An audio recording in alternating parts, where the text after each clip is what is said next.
संत हरिदास जी की ग्रंथावली पुस्तक आगत भविष्य चौतीसा नामक चौपदी पेज नंबर 469 पर संत ने कलियुग की अंतिम लीला तथा कलियुग की अंतिम समय को लेकर क्या भविष्यवाणी करे हैं, आइए सुनते हैं। नीलगिरी ठारे अरुण खंबरे गुद्र पक्षी जेणु बसी नील चक्र वक्र होइब सेकाले देउलु पथर खसी। ये पूरी जगन्नाथ मंदिर के बारे में भविष्यवाणी है कि पूरी जगन्नाथ मंदिर के सामने जो अरुण खंभ है, मंदिर के सिंह द्वार सामने पर जो अरुण खंभ है, उसको प्रणाम करके हम मंदिर के अंदर प्रवेश करते हैं। वही अरुण खंभ के ऊपर गुद्र पक्षी बैठेगा। उस समय नील चक्र वक्र हो जाएगा और वही समय पर मंदिर के ऊपर से पत्थर खसेगा। ये तीनों जो भविष्यवाणी है, ये यही 20 साल के अंदर हो चुका है। निश्चय निरेख परजा होइबे अर्जिले अंटिब नाही, निशत होइबे नियम करिबे हस्तरे मुंड को थोई। ये जो लक्षण श्री मंदिर पर दिखाई देगा, वो समय पर प्रजागण निरेख निराश्रय होंगे। जितना भी धन उपार्जन करते होंगे वो हमेशा नियंट पड़ेगा, अर्थात उतना रुपया सफिशिएंट नहीं होगा, हमेशा कम पड़ेगा जितना भी अर्जन कर ले। और लोग मिथ्यावादी हो जाएंगे। निशत अर्थात मिथ्यावादी होंगे।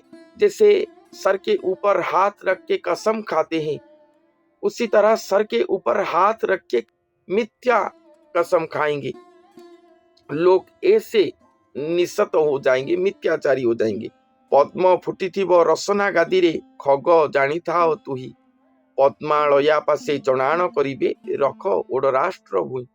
ये सभी लक्षण जब धरती पर दिखाई देता होगा, हमारे भारतवर्ष पर ये सभी लक्षण जब दिखाई देता होगा, आज तक 3 एपिसोड हो गया, 2 लक्षण तक मैंने आपको ट्रांसलेट करके सुना रहा हूं। धरती पर ये सभी लक्षण जब दिखाई देता होगा, उस समय एक आसन आस्थान सृष्टि होगा धरती पर। वो आस्थान का नाम रसना गादी दिया गया है। गादी अर्थात गादी जो होता है गुरु गादी, सतगुरु की गादी कहते हैं, जहां पर सतगुरु खुद बैठते हैं। बैठकर सभी जनों की बात सुनते हैं। जैसे राजा अपने सिंहासन पर बैठते हैं, राज सिंहासन उसे कहा जाता है, उसी तरह गुरु की गादी कहा जाता है। और वही गादी जो होगा वो रसना गादी होगा। वही रसना गादी पर पद्म पुष्प प्रस्फुटित हुआ होगा और वहीं पर ही पद्मालया रहे होंगे, जिनके पास सब चणाण करेंगे कि आप ये ओड राष्ट्र भूमि को रक्षा कीजिए, ये महापाप से आप ही रक्षा कीजिए। पद्मालया क्यों कहा गया है? क्योंकि श्री मंदिर जो पूरी जगन्नाथ मंदिर, ये माता लक्ष्मी के नाम पर है। ये मंदिर की मुख्य देवता स्वयं श्री जगन्नाथ महाप्रभु हैं, जो कि जगत का नाथ है। वो तो मंदिर है, तो उस समय एक रसना गादी सृष्टि हुआ होगा। ये जो रसना गादी की बात कहा गया है, ये एक स्वतंत्र मनुष्य है, गुरु है, जिनके शरीर ही आसन होगा। भगवान हमेशा पद्मासनस्थ होते हैं, इसीलिए वही मनुष्य के शरीर पर पद्म पुष्प प्रस्फुटित हुआ होगा और वही मनुष्य ही पद्मालया होंगे। स्वयं धरती पर प्रेम लक्ष्मी स्वरूप होंगे। ये बात मैंने आपको सुनाया है, जो कि संत हरिदास जी ने अपने क्षेत्र महात्म्य, शायद यही ग्रंथावली पुस्तक पर लिखे हैं कि एक अवधूत सृष्टि होंगे कलियुग की अंत समय पर। ये अवधूत को स्वयं श्री जगन्नाथ महाप्रभु सृष्टि करे होंगे, क्योंकि जितने भी वधु उनके सृष्टि हुए हैं, जितने भी देवियां उनसे सृष्टि हुए हैं, सब विषया रस पूर्ण करने वाले देवी होंगे। विषया रस पर बोल रही होंगी सभी देवियां। इसलिए भगवान श्री जगन्नाथ महाप्रभु किसी के प्रति संतुष्ट नहीं होंगे, इसलिए वो और एक अवधूत सृष्टि करेंगे, जो दिखने में पुरुष होंगे मगर उनके अंदर मातृभाव रहा होगा, परम लक्ष्मी वो कहलाएंगी। उन्हीं के शरीर पर जगत जननी रहे होंगे और वहीं पर ही बलभद्र बलराम रहे होंगे। माता पुत्र रूप में दोनों एक शरीर पर रहे होंगे और वहीं पर ही श्री जगन्नाथ महाप्रभु का आगमन होगा। ये एपिसोड में आप सभी के सामने पूरे पुस्तक प्रमाण उक्ति सहित वर्णन कर चुका हूं। तो वही पद्मालया, वो नर शरीर ही खुद पद्मालया होंगे, प्रेम लक्ष्मी स्वरूप होंगे इस धरती पर, और वही मनुष्य के शरीर पर रसनागादी सृष्टि होगा। रसनागादी, रसना का मतलब है एक मेखला, सभी प्रकार के भाव सब कुछ वहां पर मिश्रण होगा। कोई एक, जैसे कहते हैं कि वो एक चावल पर तैयार है, एक चावल, ऐसा नहीं, सभी प्रकार के जो रस होता है, सभी प्रकार के रस, भाव, भक्ति, प्रेम, सब कुछ वहां पर युक्त हुआ होगा। इसलिए उन्हें रसना गादी कहा गया। गुरु स्वरूप होंगे और वही गुरु के स्वरूप पर ही स्वयं जगतनाथ, जगत गुरु स्वरूप होकर आएंगे। इसलिए ये शरीर को रसना गादी कहा गया है। वहां पर पद्मालया खुद होंगे और उन्हीं के पास ही जनान होगा कि आप अपने भूमि को रखिए और राष्ट्र भूमि को रखिए। उस समय पंक वृष्टि हेब, शोणित वर्षिब, केही नोहिबे काहारी, पश्चिम मंदिर हेले रंगाकार, बुद्धि हजिब सबुरी। उस समय पंक वृष्टि होगा, जैसे पुष्करिणी पर पंख होता है और वही पंख होने से ही पद्म फूल पर प्रस्फुटित होता है, वही पंख वृष्टि होगा चारों ओर, और कीचड़ जो कहते हैं वही, और सुनित रक्त वर्षा होगा चारों ओर, कोई भी किसी का नहीं होंगे। पश्चिम मंदिर हेले रंगाकार, बुद्धि हजिब सबुरी। पश्चिम मंदिर अर्थात पूरी जगन्नाथ मंदिर के पिछले भाग, पिछला आकाश जो होता है, पश्चिम आकाश जो होता है, वो जब रंगाकार हो जाएगा उस समय सभी का बुद्धि काम नहीं करेगा, इतना विपत्ति पड़ेगा संसार पर। तो ये अभी हो चुका है, एक फोटो वायरल हुआ था, श्री मंदिर के पिछले आकाश रंगाकार हो गया था। अगर हम ये जो लाइन है इसे श्री मंदिर के सहित तुलना करके कहेंगे तो ये सही है, तो ये हो चुका है। मगर और एक रहा है इसका अर्थ, पश्चिम मंदिर रंगाकार है। वो पश्चिम मंदिर, वो जो महापुरुष, उन्हें बड़ देउल कहा गया है। बड़ देउल बोली जहा निश्चय से तोहर काया, स्वयं श्री जगन्नाथ महाप्रभु आकर एक नर शरीर पर रहेंगे। इसलिए वो नर शरीर श्री जगन्नाथ महाप्रभु के बड़ देउल कहलाएंगे, और वही नर शरीर को यहाँ पर रसना गादी कहा गया है, उन्हें ही पद्मालया कहा गया है। तो एक बात लिखा गया है कि भगवान जब आएंगे वो नर शरीर को धारण करेंगे, तब वो नर शरीर के अंदर जब वो प्रवेश करेंगे तब वो शरीर के पिछले भाग से प्रवेश करेंगे, पश्चिम भाग से वो आनीत होंगे, शरीर के अंदर प्रवेश करेंगे। ये बात भविष्य मालिका पर लिखा गया है। स्वयं भगवान श्री जगन्नाथ महाप्रभु को रंग अधर एक नाम दिया गया है, रंगाधर, क्योंकि उनके ओष्ठ, जो ओठ होता है वो स्थान लाल रंग का होता है, उनका ये नाम एक है। तो वो जो प्रवेश करेंगे, जब वो आएंगे, आकर वो शरीर के अंदर प्रवेश करेंगे, शरीर के पिछले भाग से, पश्चिम देश से। उस समय कहीं पर कुछ थड़कुड़ नहीं रहेगा, सभी के बुद्धि हजम हो जाएगा, बुद्धि काम नहीं करेगा, संसार का अवस्था ऐसा रहा होगा, ये मेरा समझना है। और आप प्रैक्टिकली देखेंगे, श्री मंदिर को तुलना करेंगे तो रंगाकार, श्री मंदिर के पश्चिम भाग रंगाकार हो चुका है। ये फोटो यही कुछ महीने पहले वायरल हुआ था। फंदा करी अंध संसार जन आंभंकु चिन्हिबे नाही, फल हानि हेब धरणी कंपिब धान्य ठारू शस्य नहीं।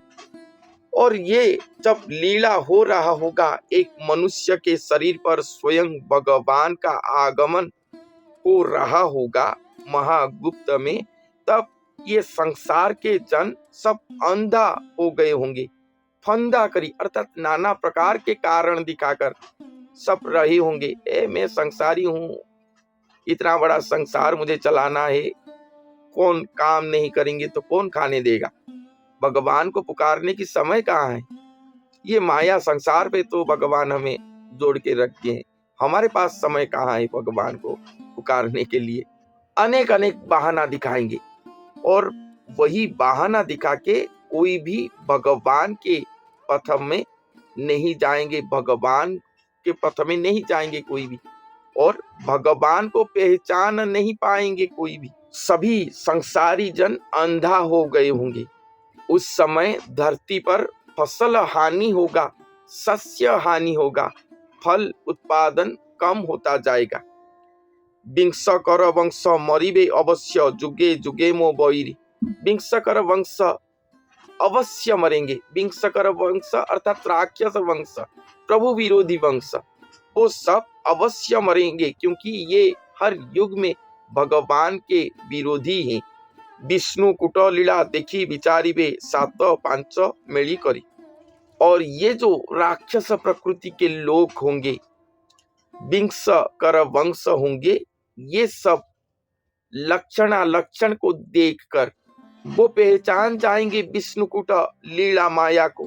जैसे श्री कृष्ण जाकर गोपपुर में रहे थे, गोपपुरवासी श्री कृष्ण को एक साधारण इंसान की तरह देखते थे, मगर कंस पहचान लिया था कि यही गोपपुर में ही है मेरे संहार करता, स्वयं भगवान वहीं पर ही है।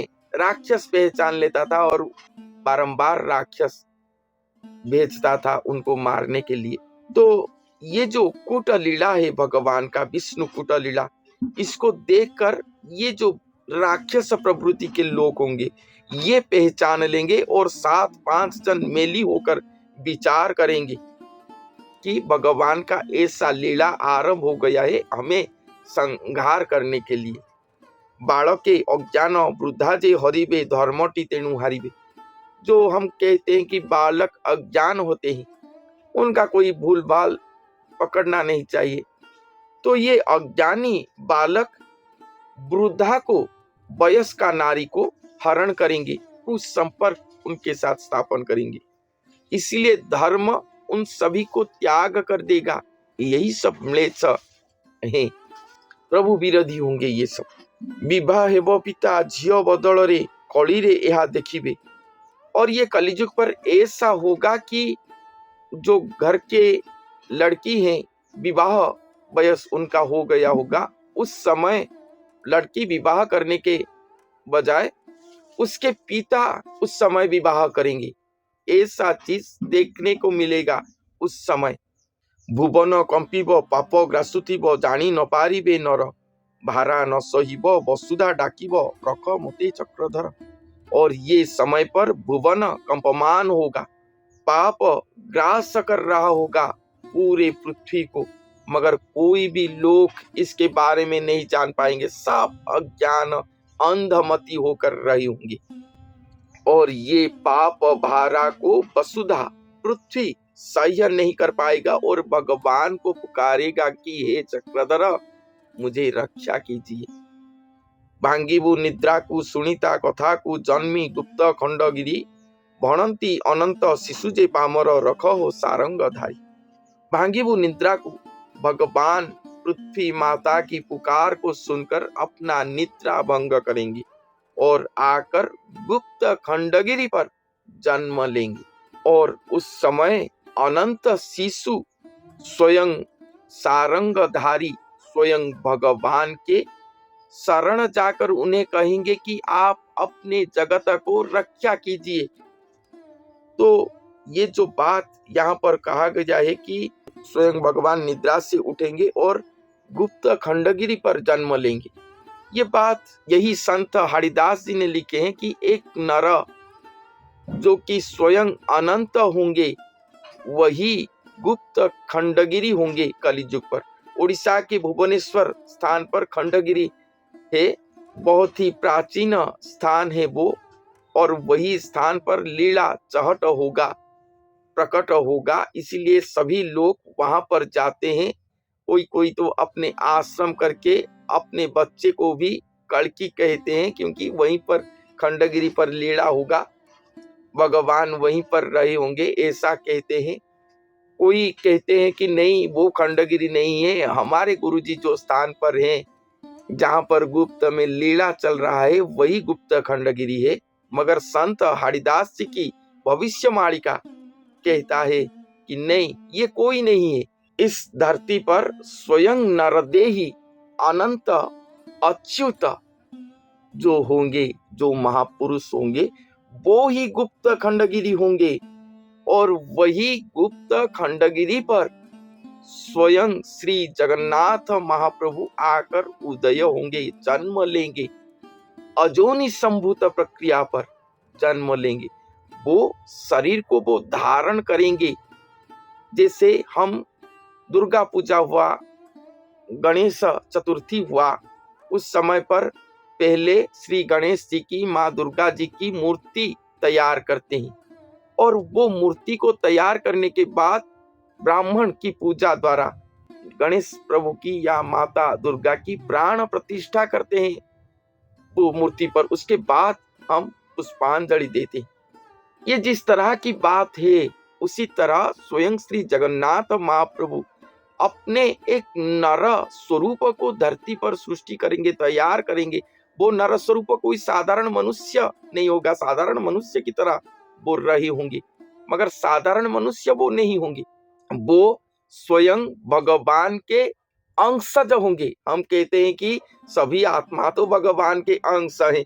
नहीं नहीं, हम जो आत्मा सृष्टि होते हैं, हम भगवान के पाद रजस से सृष्टि होते हैं। यही प्रभेद है उनके और हमारे बीच। मगर वो जो महापुरुष होंगे वो भगवान के श्रीअंग से सृष्टि होंगे, इसलिए उनको कहा गया है कि ये अंगजात अंश है। हम जीव आत्मा है, हमारे अंदर भगवान के अंश परम है। हम वो परम सत्ता को हमारे अंदर अगर जागृत कर पाएंगे, जीव परम भेंट अगर हम कर पाएंगे, तभी हम मुक्ति मोक्ष प्राप्त कर लेंगे। मगर वो जो महापुरुष हैं वो स्वयं परमात्मा ने वो हैं, जो कि भगवान के महा इच्छा से उन्हीं के श्रीअंग से सृष्टि हुए हैं और आए हैं धरती पर जीव रूप में देह धारण करें। वो अपने शरीर पर स्वयं श्री जगन्नाथ महाप्रभु को प्राप्ति करेंगे। यही फर्क है उनके और हमारे बीच। वो महापुरुष, उनको अच्युत आत्मा कहा गया है। अच्युत आत्मा, अच्युतानंद नहीं। अच्युतानंद एक जोगी आत्मा है। वो जोगी अच्युत जो है वो जोगी आत्मा नहीं है, वो स्वयं भगवान के अंश स्वरूप है, इसलिए उन्हें ईश्वर कहा गया है। भगवान है, अच्युत देवता है वो, उन्हें पहचानना पड़ेगा प्रकृति में वो कौन है। भगवान के एक स्वतंत्र अवतार सृष्टि है। भगवान श्री राम रूप में आए, श्री कृष्ण रूप में आए, मगर वहां पर उस युग के हिसाब से अपने कला शक्ति का संस्थापन किए, वो शरीर पर स्वयं नहीं आ पाए, देहधारी नहीं हुए थे। इस युग पर इस युग को समाप्त करने के लिए भगवान को ससंपूर्ण स्वरूप पर आना पड़ेगा।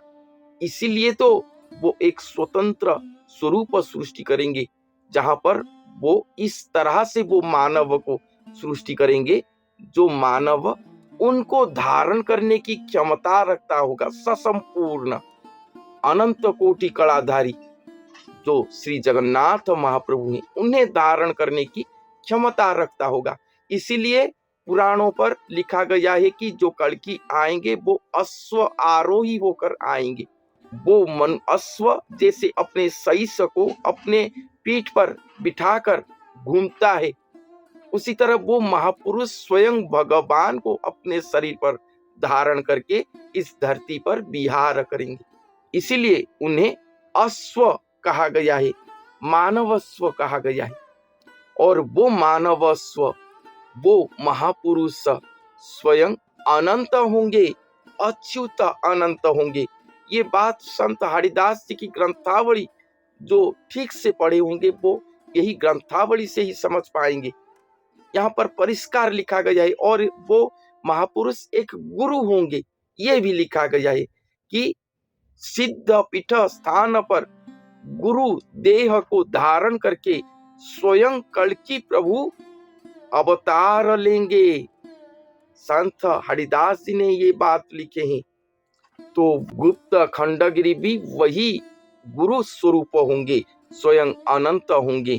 और वही अनंत शिशु जब अपने शरीर पर स्वयं भगवान को पा जाएंगे, श्री जगन्नाथ महाप्रभु को, तब उन्हीं के शरण जाएंगे, उनको पुकारेंगे और प्रार्थना करेंगे कि आप आ गए अपने जगत की बात, अब आप खुद विचार करें कैसे इसे उद्धार करेंगे। फणिपति रामचंद्र देव राजा तही तू देखिबू मोते, फुटी प्रकाशिबू लीला देखाइबू म्लेच्छ निधन जेमंती। यही जो मैंने अभी कहा, यही बात यहाँ पर कहा गया है कि फणिपति रामचंद्र देव राजा, फणिपति अनंत रामचंद्र के साथ आए थे लक्ष्मण, जो कि शेषनाग अंश पर आए थे। वही बलराम द्वापर में हुए थे और त्रेता पर लक्ष्मण रामचंद्र होकर रहे थे। कलियुग पर वही लक्ष्मण रामचंद्र या बलभद्र रामचंद्र दोनों एक होकर आएंगे। फणिपति रामचंद्र देव राजा तही तू देखिबू मोते, वही राजा के पास ही तुम मुझे देखोगे। कुटी प्रकाशिबू लीला दिखाइबू म्लेच्छ निधन जेमंती। और वही राजा के पास, वही अनंत देहधारी मनुष्य के पास या वही मनुष्य के शरीर पर भगवान कहते हैं कि वही राजा के पास तुम सब मुझे देखोगे। उनके शरीर पर प्रकाशित होंगे स्वयं भगवान।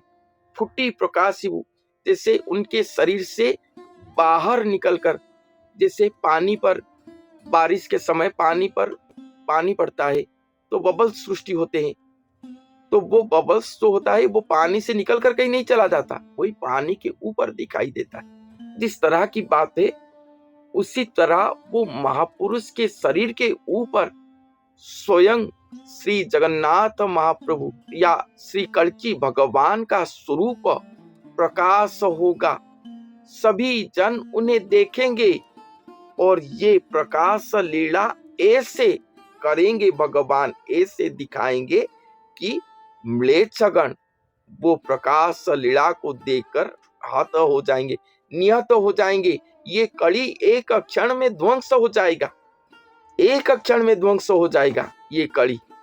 ऐसा प्रकाश लीला स्वयं भगवान करेंगे, म्लेच्छगण नष्ट ध्वंस हो जाएंगे।